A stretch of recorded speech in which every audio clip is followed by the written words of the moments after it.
Hey everybody, welcome to our Monday Mojo. Today is June 29th, right? June 29th, 2015. And today we are just really honored to have Rachel Lehman as our special guest.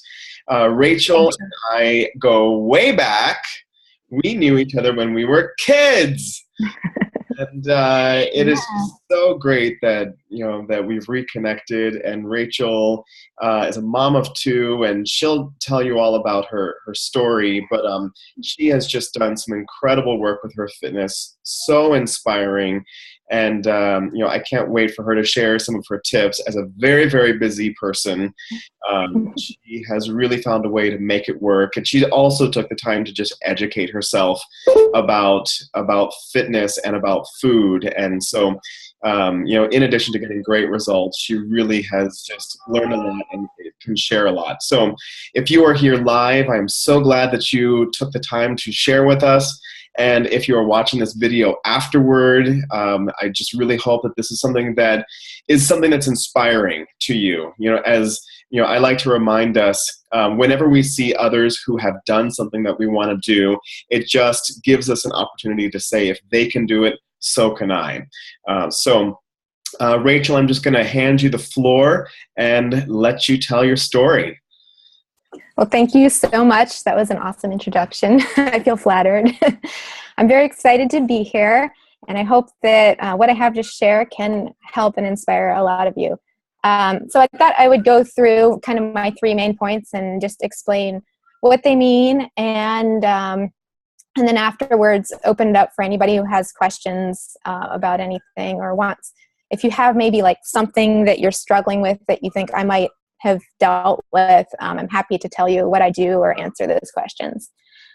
So just a quick rundown of my story. I worked at a sedentary job for about 10, 12 years and really kind of let my career take priority over my own health and fitness. There were times that I would try to like work out a little bit or eat better, and sometimes that I lost a little weight here and there, but eventually I'd get busy or we'd have a trip or something and I'd kind of fall out of the habit. And a lot of the time I found that I wasn't very happy while I was doing either of those things.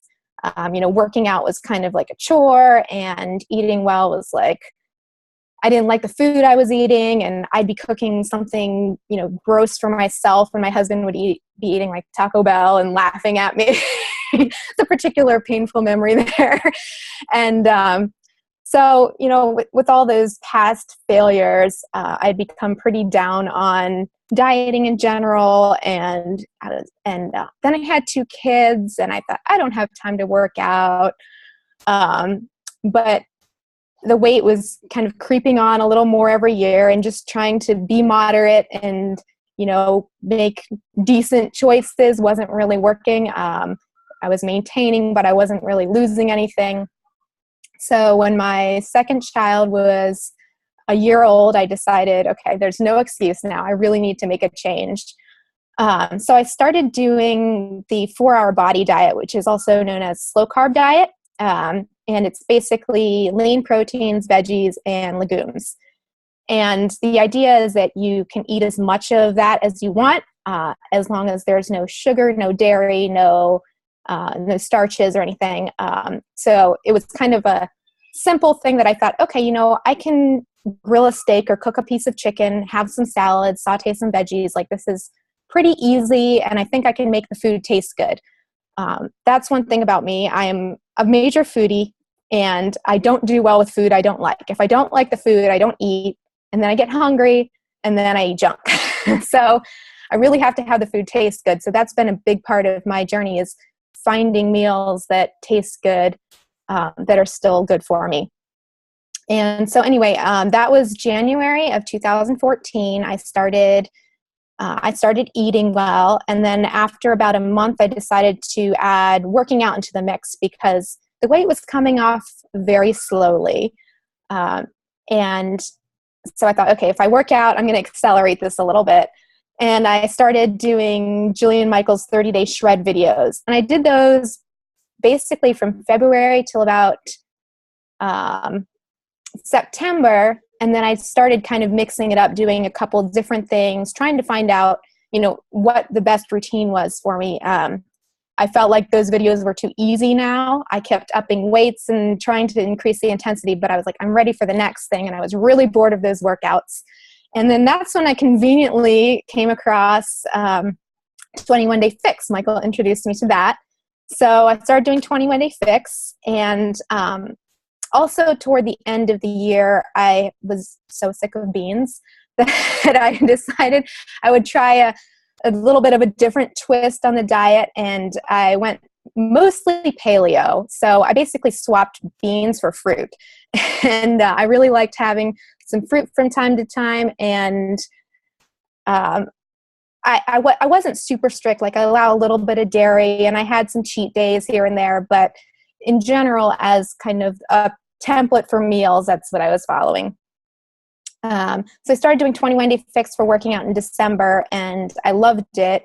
And I felt like I really kind of got into the groove of regular exercise, and having the support of all of the people in our ramp group also really helped me just stay motivated, because that was a real challenge throughout the year, kind of feeling like I'm doing it by myself. Even my friends, don't necessarily want to hear about it because they're not doing it. So they kind of feel like, if I'm just talking about working out and eating well, they're like, stop talking about that. I don't want to hear about this. Either they feel bad or they just get bored by it.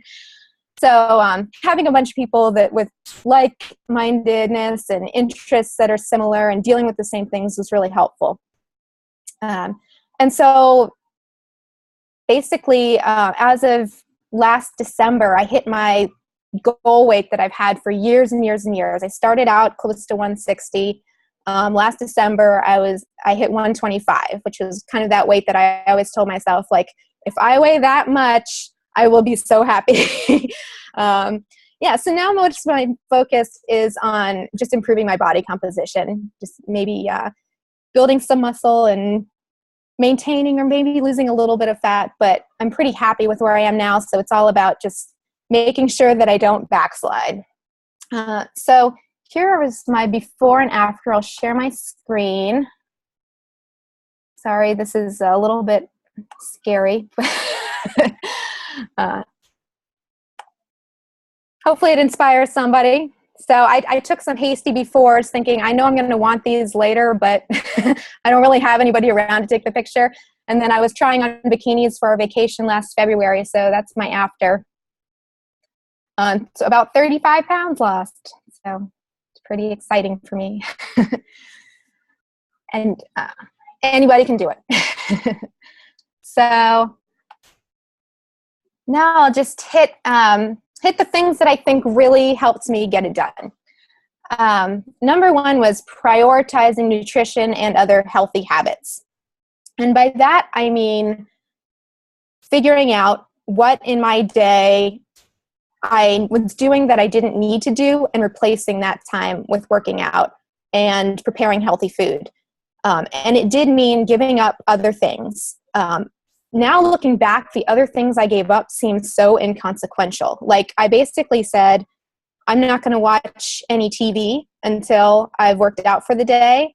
And if I get to the end of the day and I don't have time to sit down and veg in front of the TV for a half hour before going to bed, I'm just not going to do it. And, what am I really missing by doing that?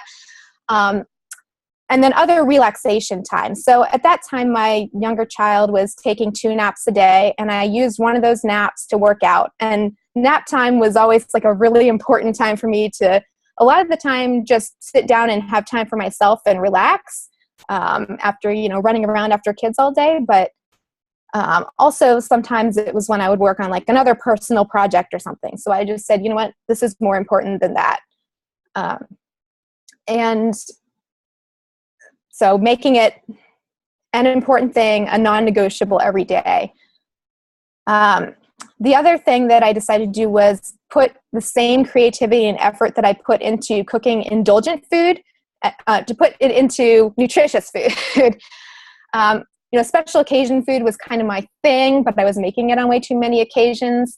And I basically stopped browsing Pinterest for cinnamon roll recipes and started looking at just some of my favorite cookbooks and sites and figuring out what I could make that fit into my ideal meal template, and thinking, what do I really like to eat? Okay, what can I replace in that, or how can I tweak this recipe to make it follow this diet that I want to follow?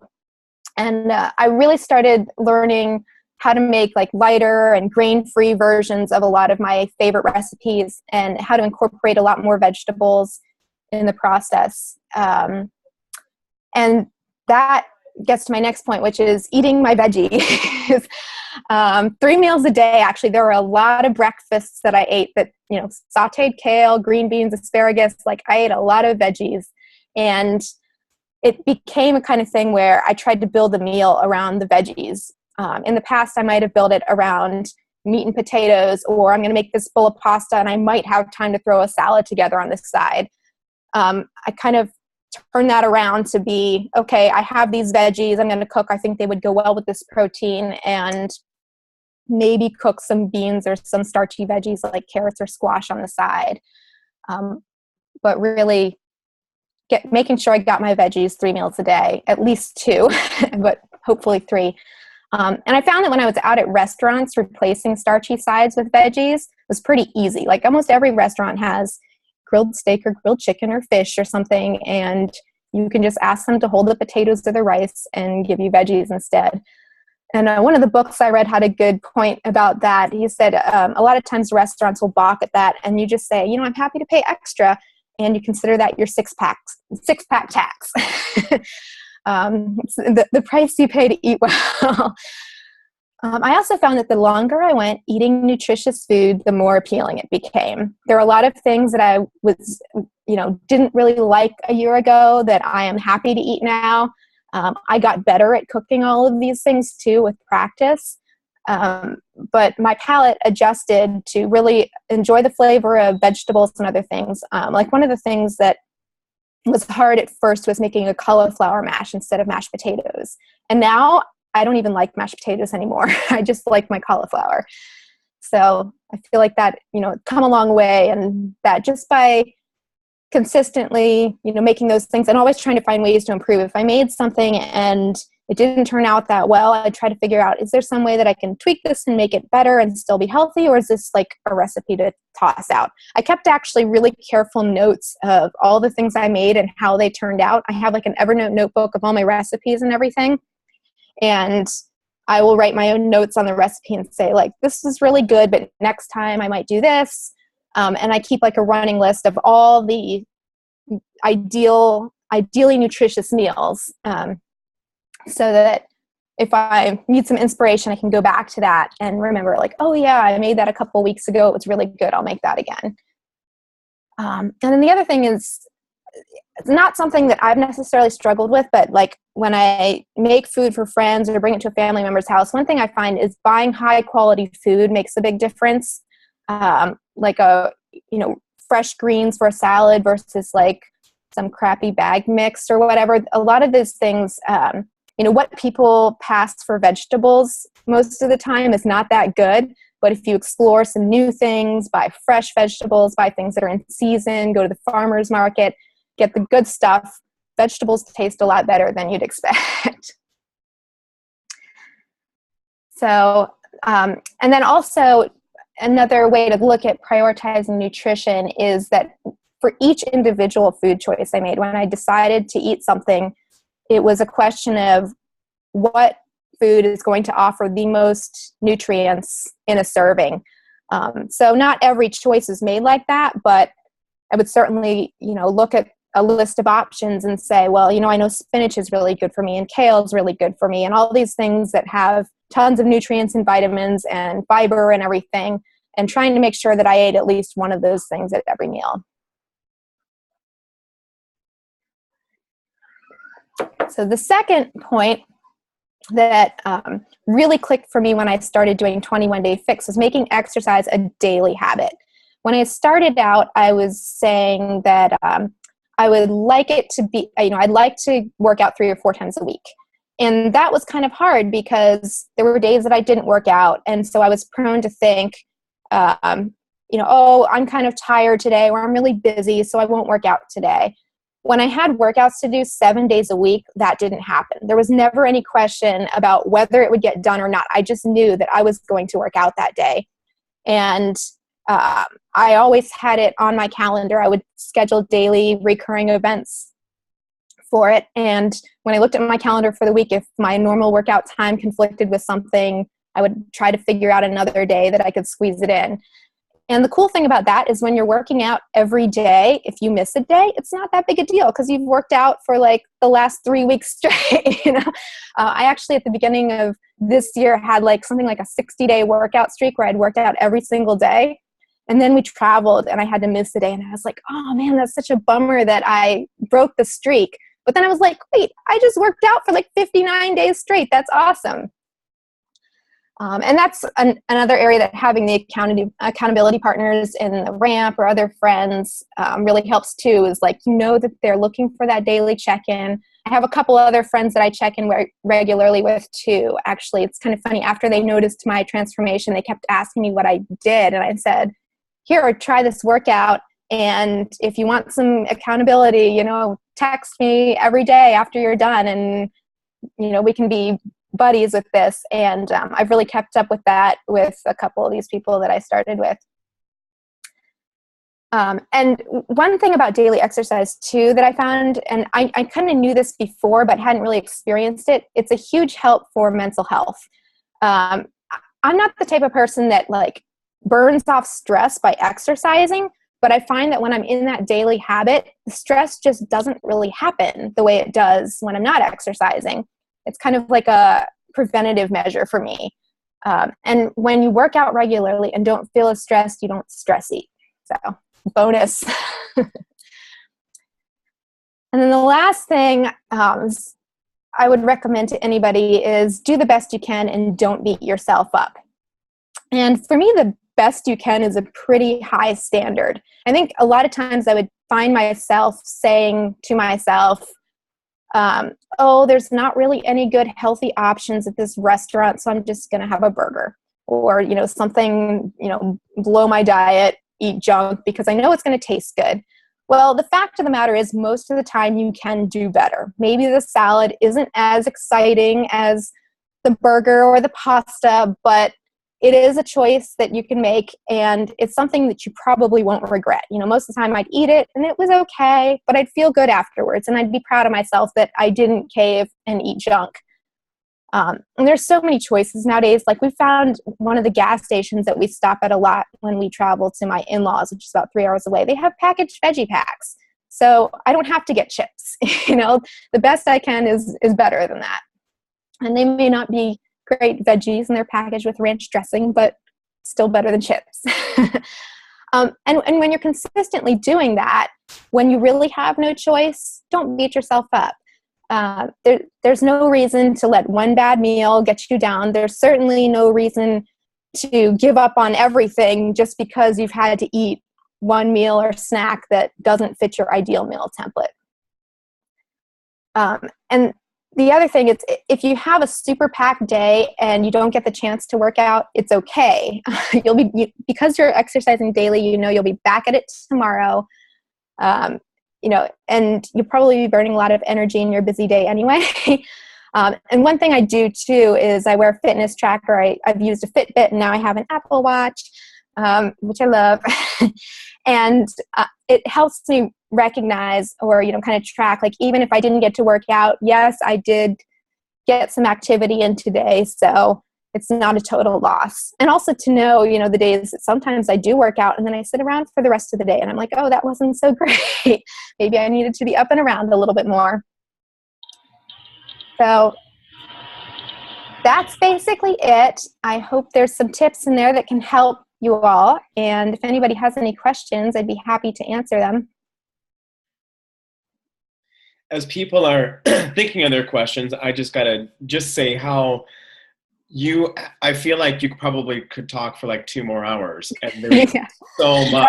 so much gold and nuggets that you were sharing. And as we see your incredible transformation that you've made, it's proof. So like what you are doing is working, and I just think it's absolutely fantastic. Thank you. I'm just really excited for you and proud of you, and glad to have you as part of our group and the ramp and everything. So thank you so much for sharing all of that. Does anybody else have any questions? Yeah, Colleen, go ahead and unmute yourself. There we go. And I was muted before. Sorry. That's why I just waved before. What do you think helps you, besides having the fresh veggies, especially in the winter, it's harder in Chicago. We don't have as many. What do you use to kind of make them more flavorful when you're feeling kind of blah about them? Fat. I'll be totally honest. Fat makes veggies taste good. Yeah. So the diet that I generally follow is basically, if you're eating the right type of fat, it's okay. Right. So I generally use olive oil, coconut oil, or high quality butter that's from grass-fed cows, because it contains more nutrients than just regular butter. Okay. I don't go all out with it, but I definitely will, like, when I steam veggies, I'll drizzle some melted butter over them. I'll saute veggies in olive oil or coconut oil. That is actually one of the challenges I've had with most calorie counting diets, is a lot of them tend to be low fat, and I don't feel full when I eat like that. I have read that eating more fat actually helps your body get into fat burning mode because it knows that more fat is always coming. That's been my experience with it. So I know, like, some meal plans don't allow for that. Personally, for me, one that worked is one that does allow at least a moderate amount of fat, and especially in veggies. Seasoning actually helps a lot too. I mean, I use a lot of different, like, spice blends and things like that. And using enough salt. If you're making your own food and it's fresh food, you're not going to be getting too much salt on a daily basis. So it's okay to season your veggies with a hefty amount of salt. I'm talking about like a generous pinch, Right, yeah. Enough to make it taste good. Sprinkle it, yeah. Yeah. And, in my experience, a lot of people that I know don't put enough salt on their veggies, for my taste anyway, to give them really good flavor. So try a little bit more salt and pepper and a little bit of oil or butter. And that makes them taste really good. Another thing that helps a lot is caramelization. So that's roasting. Yeah, I don't do that enough, but that makes so much sense.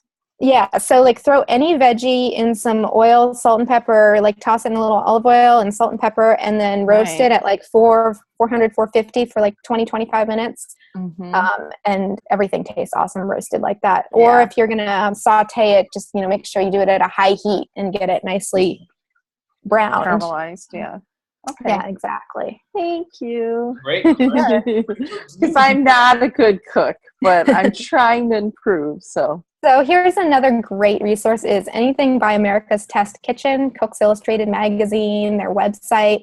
Their website is a paid membership, but it's totally worth it. They have recipes for everything you might possibly want to make, as well as guides for how to cook anything. So if you just want to learn like how to cook broccoli better, you can search for broccoli and they'll probably have a rundown of like the best cooking techniques for broccoli, cooking times, a bunch of recipes for using it. Like, it'll be exhaustive, and their recipes are just so foolproof. Like, everything I've made from them turns out awesome.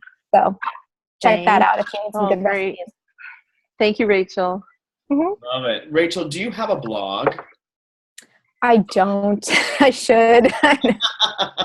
Is there anybody here who would read Rachel's blog if she made one? Okay, well, there's your answer there. Well, thank you. That's one more, check off the list of reasons, I guess. I've been wanting to do it for a long time. I worry that I would start it and not have the time to maintain it. So I'm sure if you just even did like a post whenever you could, it would just be golden. Well, thanks. Okay, I will think about that. I will try to do that. Well, I just want to thank you again for sharing everything. And I feel like we'll have to have you back for like a part 2. Okay. There's just so much there. So great job. And the call is recorded, so you feel free to pass it on to whoever you like. There's some awesome tips there. And I'm going to sign off here.